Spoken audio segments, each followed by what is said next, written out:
everybody, welcome to IAM843, a little show where we talk about things and stuff happening in the 843 area code. I'm your host Brian, and today I am with Kevin here in this really awesome place known as the 1233 Distillery.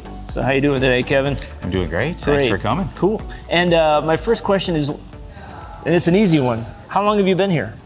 How long has this been here, not how long you've been here? Well, the distillery, I haven't been here much longer than this has been here, but the distillery has been here we've been open just over a year. Okay. We started producing spirits about a year and a half ago. Okay, and the big question that I ask everybody, and keep it short because some people can go for long periods of time, how did you get to here with this business here? What's the short really version? Yeah. You have a couple minutes. I don't want the 40-minute version. No problem. Yeah, so the short version or shorter version is we decided about 5 years ago now, that we were going to open a distillery. Mm-hmm. We were living in California. I was making wine out there for about 14 years. My wife and I decided we wanted to go into spirits. We just lucked out. My company got bought out. It afforded us the opportunity to look at some other markets because we were originally going to open the distillery in Northern California. Oh, okay. And we looked at South Carolina, and wow, what a great market. There's not that many distilleries here. The laws are pretty favorable for production for us. Certainly a lot less cost involved in opening a business in South Carolina than California. So and we had family in both states, North Carolina and South Carolina. So loaded up the truck and moved from Beverly. And you ended up here. And we ended up in this here. Spot. Yes. And I saw that you, in your synopsis on the intrawebs, I saw that you started in beer. Yeah. And then you went to wine, and then you went to spirits. Yeah. So you did the trifecta of adult beverages. Yes, we hit the cycle. I know. The baseball metaphor. So my question was, and you might not have an answer. They might all be the same deals. I was always kind of curious, which one was more difficult for you to kind of navigate or learn? Oh, hands down, spirits. Like there's no question. When you're making beverage alcohol, beer is, I would say, relatively straightforward. There's still a lot of science in it. Same with wine. But distilling is a whole other level because you're essentially taking that finished product. So you have to start with making beer or wine or something that's fermented. Okay. And then you have to go through the distillation. And the laws and regulations with distillery are significantly more. So yeah, it's a lot more to it. So if you're going to start out, don't start out with spirits. Like start with beer and work your way up. It's a little easier. Because it's nice to have the background. That's right. Yeah. So you just kind of smooth into it. Exactly. You mentioned, we were talking earlier, that everything you kind of do here is more ingredients and everything is very local, correct? It is, yeah. So you try to keep everything. Yeah, so that's one thing with craft distilleries really didn't start to expand in the United States until about 7 years ago because there were some law changes that helped that. The one thing that we do to try to make our products unique from other distilleries is the formulations and how we come up with the unique components of the spirits that we're making. The other thing is that we try to do everything local. So all of our grains are locally sourced. They come from local Horry County farmers. Our molasses comes from Fort Mill, South Carolina. Our Cooper, which is a barrel maker, there is only one of those in South Carolina, which is Blackwater Barrels in Bamberg. And so we try to use everything that we can as local as we can. With the recent pandemic and everything, you guys took the stuff you had and made hand sanitizer and provided that for the community. Yeah. Tell us a little bit more about that one. So never in a million years if you would have asked me in December if I would make hand sanitizer, I would have answered yes. But when the pandemic started, and there became a shortage immediately of everything, including the wacky stuff like toilet paper. Right. Who knew? But hand sanitizer was one that obviously critical for protecting yourself from COVID-19. And it was the one thing that only pharmaceutical companies and distilleries can produce because it requires alcohol that's at least 120 proof. But more effective if you go higher than that, and the only way you can do that is to distill. So it was really the first couple of weeks the industry kind of got together and said, we can do this. How can we do this? And shockingly, the federal government, which never does anything fast, both the FDA and the TTB got together and in about 2 days came up with guidelines. They gave us the green light to produce it. We had to register with the FDA at that time as a over-the-counter drug manufacturer. And when it happened, we were in the middle of bourbon production. So we were, I had 1,600 gallons of bourbon mash that I was about ready to distill with my heirloom rye and all that stuff in it that we were going to distill in barrel. We're like, the need is greater for this, for the community. So we just repurposed it and we distilled it all the way up to 190 proof, and hence it's now really hand stuff. Sanitizer. Yeah, exactly. There you go. Well, that's awesome.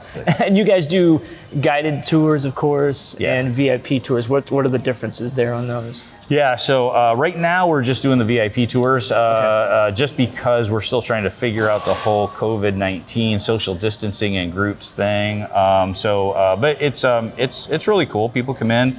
We will give them a full guided tour of the facility. We tell them how we make spirits, kind of soup to nuts, and then once the tour is over, we bring them inside our hidden speakeasy, and we do their tasting flight in there of the spirits they've selected to try, and then on top of that, they get another cocktail. Oh, awesome. Well, I would like a backstage tour, so can we head back there and check it out? Sure. Okay, let's do it. So here we are where the magic happens, the production area. And I don't know what anything is here, because I don't do this. So Kevin, tell us a little bit about the process, how things work back here. Yeah, so I'll give you the quick Reader's Digest I'm always version. asking you for the quick version. Yeah, no problem. We have essentially 2 stills, and we have fermentation tanks.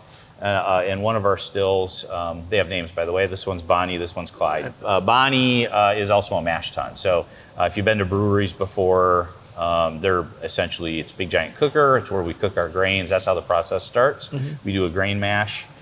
We throw in some yeast. We send it over to our fermentation tanks. Once it fully ferments out, now it's called distiller's beer. So it's a lot like beer, just a lot less tasty. Okay. And then it comes. Have you ever drank that by itself? Oh, I have to taste it every day. Is it's it not nasty? Pleasant. Yeah, no? It's not pleasant.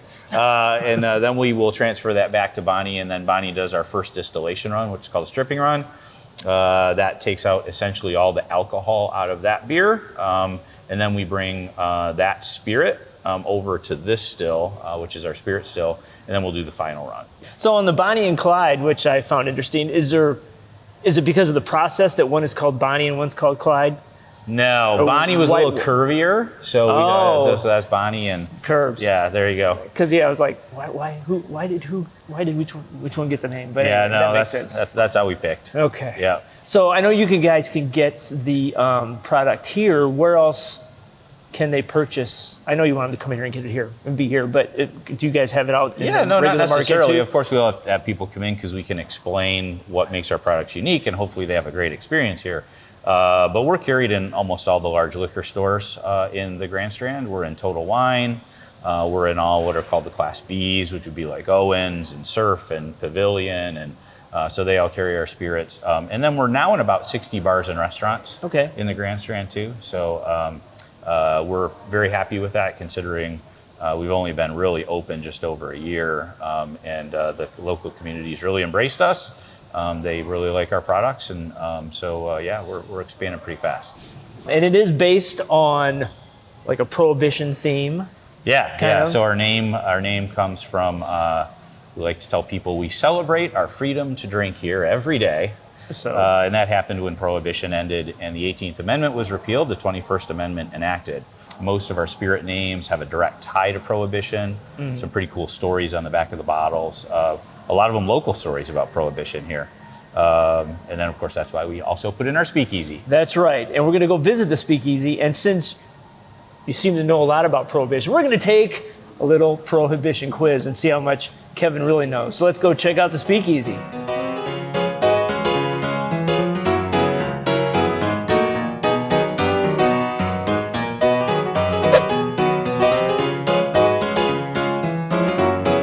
Okay, so now we're in the coolest room in the building, at least in my opinion, is the Speakeasy. So why, once again, as I asked before, why'd you do this? What was the concept behind this? That was our whole, we were all enamored with Prohibition and the times and the fact that, we are a spirits manufacturer. So that was, again, the genesis of our whole brand, 1233. And so we felt we had to put in a Speakeasy. because it's cool. And back during Prohibition, that was the only way you could drink. So now that I've asked that, let's go to the Prohibition quiz. Now, I asked you before, you're well versed in Prohibition history? I would say I'm moderately versed. I'm no Ken Burns, but I'm moderately versed. So yeah, he's the best at all documentaries. So like I said, you can call me if I've got the wrong information, because I found this on the internet, and you know the internet is it's always right. So anyway, here we go. First question. Al Capone made how much money per year during Prohibition with his alcohol sales? I have no idea. See, I feel better already. He doesn't. Okay, so it's multiple choice. Okay. I'm not going to ask you just to throw a number out. All right. A, 35 million, B, 50 million, or C, 60 million. Wow. I know. And they're relatively close. So yeah. Did that on purpose so you didn't have a chance. Yeah, I'm going to go with the, when in doubt, pick C, right? I'm going to go with 50 million. Oh, 50 million was B. Or C, I know. Okay, you're going to go with B. Yeah, okay. well, on a multiple choice quiz that has more than 3 answers. So that would be incorrect. Actually, the answer is 60 million. C. So it would have been C. Yeah. So do you want to go with C? Okay, let's go with C. 60 million. And for an example of how much money he did make, an average industrial worker made $1,000 a year during that year. So he was making bank. Doing illegal things, but still making bank. Okay, next question. And as from my understanding, reading about Prohibition, some states held out a little bit longer about changing rules or whatever. So Mississippi was the last holdout. What year did they allow alcohol sales? Was it A, 1966, B, 1954, or C, 1949? 66. You got it. Ooh, he's making this easy. All right. And jumping the gun a little bit with your stills there, what was Bonnie's last name? Do you know that before I give you the Oh my goodness, I should know this. Is this multiple choice? Yes. So you'll know just like that. Okay. All right, here we go. A, Parker, B, Smith, or C, Henderson? Parker. Got it. All right, and the final question, and you killed it. This one, I was hopefully this is correct. I was kind of questioning it, but it seemed like it was, maybe. During Prohibition, dive bars were sometimes referred to as A, dead horse, B, loud dog, or C, blind pig. Oh boy, because I'm going to go with blind pig. Okay. Just because I know exactly what blind pigs and how they operated. Oh, okay. He's correct. So tell us how. I want to see if mine's right. So how did they operate? So So there's multiple names for you see you had blind tigers, blind pigs, striped pigs, right? And what they did was during Prohibition, you would pay an admission to see that animal, and then when you come in, they would serve you free of charge, so they weren't selling it to you, really crappy liquor.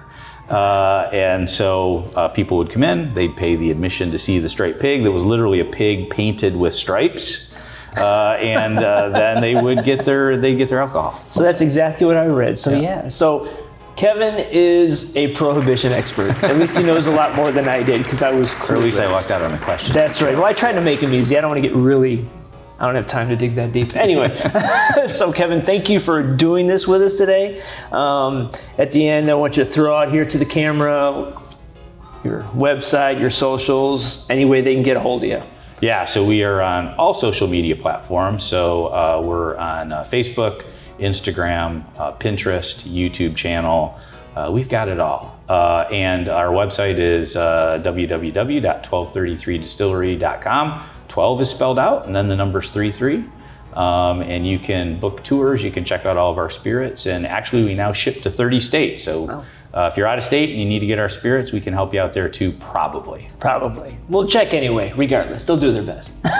Well, once again, thanks, Kevin. Thank you guys for watching. If you want us to cover anything else in the 843 area code, just leave it in the comment section below. Don't forget to like, comment, subscribe, click that bell. You know the routine. And don't forget to go to Kevin's places, like it, love it, do what you need to do. And just remember, when you're in the 843 area code, if you see us hanging around, just don't forget to say hello, and we'll see you again next time. Thanks, guys.